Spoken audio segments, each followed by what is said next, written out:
Hey guys, what's up? I just thought I'd show you this new leaf blower that I got on Amazon. This one has, this is the function for turning it on here, and so you just roll your thumb on it, and it's gonna roll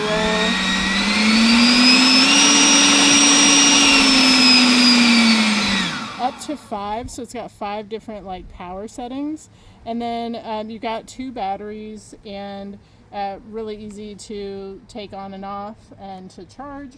And then you've got this main piece here, and then this one that clips onto the end.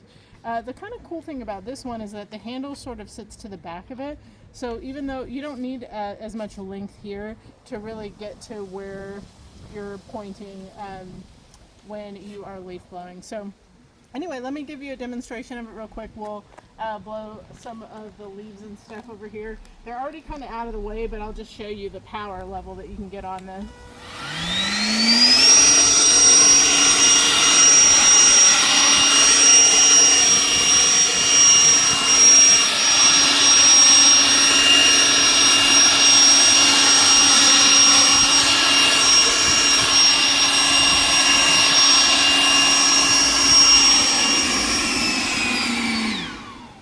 As you can see, it's going to get the job done, even blowing things like pebbles and stuff. So I'm pretty happy with it. It's pretty slim and can come apart really easy to store. So yeah, anyway, I hope this was helpful for you, and I hope you have a great day.